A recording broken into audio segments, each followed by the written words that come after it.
l'évolution technologique rime un petit peu avec l'environnement. C'est ce qui nous tient à cœur. On a tenté l'hybride il y a 3 ans de ça maintenant. On est parti sur un marché, on voulait voir un petit peu à quoi pouvait correspondre le véhicule, répondre à nos besoins.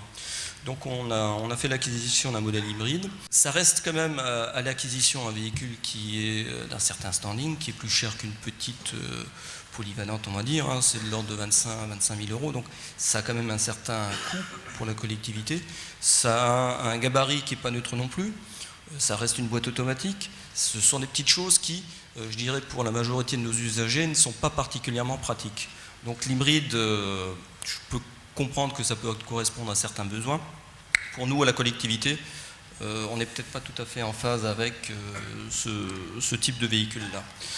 Tout ça, ça nous a tout naturellement conduit sur l'électrique. Donc on suit... Avec combien de véhicules ? Alors aujourd'hui, on peut dire que la Moselle, on est heureux propriétaire en termes de location de 2 Smart ED. Donc Peugeot va commercialiser bientôt, d'autres constructeurs vont le faire aussi. Nous en Moselle, on a la chance d'avoir donc un bar Mercedes avec Smart qui fabrique et commercialise donc les Smart ED. On ne dit pas que Ion ou le véhicule électrique est une solution pour toute mobilité qu'une société peut avoir. Donc c'est clair, donc pour nous ça restera toujours une petite partie de nos ventes, une partie de plus en plus importante, mais quand même toujours limitée à cause de l'autonomie. Donc on le voit très bien nous, et dans le cadre d'un dossier que certainement tout le monde connaît, donc Autolib, on a pu travailler avec un consortium avec notamment Veolia, donc on a fait beaucoup de tests, on a fait beaucoup d'essais, et c'est vrai que le véhicule électrique pour Peugeot, ça reste une solution pour une petite partie de la mobilité que peut avoir une société. Donc l'autonomie pour nous de 150 km n'est pas ça, même si quelqu'un dit c'est même pas un reproche, bon c'est une remarque, mais ça restera limité. Donc ce qu'on peut dire aujourd'hui, c'est que sur le véhicule électrique, on a des batteries qui sont très performantes. Donc on a fait des tests jusqu'à 200 000 km.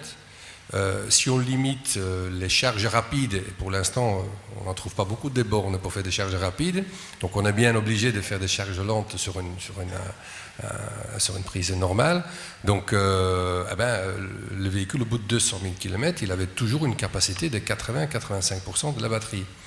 Donc c'est quand même assez exceptionnel par rapport à ce qu'on a connu auparavant. Donc pour nous, l'autonomie n'est pas un frein pour vendre le véhicule. L'autonomie, ça fait partie de la particularité du véhicule, mais ça est largement et suffisamment intéressant pour un client qui fait moins de 100 ou moins de 150 km par jour. Donc je pense que ça sera toujours limité, oui. Sachez que la Poste aujourd'hui est en train d'expérimenter, non pas dans le cadre de cet appel d'offres, mais dans le cadre d'un appel d'offres précédent, un certain nombre de véhicules électriques.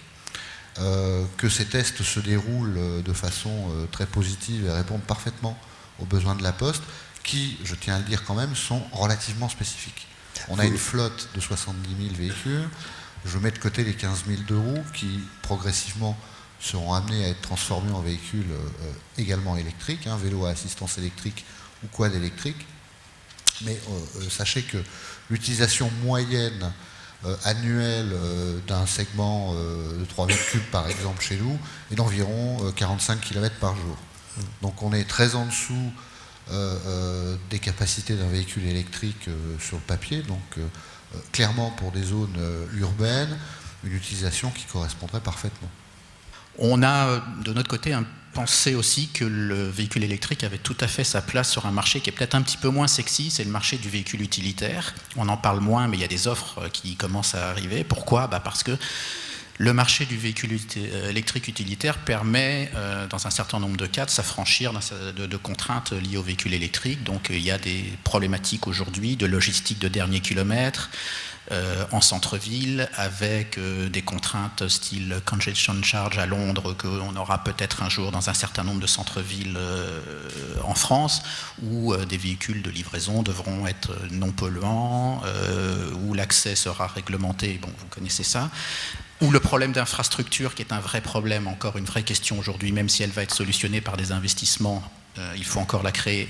On peut s'affranchir de cette problématique sur des véhicules utilitaires notamment avec des pôles où les véhicules retournent le soir après un circuit connu, donc on n'a pas de contraintes, comme le disait Régis Morisson pour la Poste, où on fait 50, 60, 80 km, mais on n'a pas de besoin d'en faire 300, et là on se pose un problème, le véhicule revient le soir, il peut être chargé, repartir le lendemain avec une mission connue.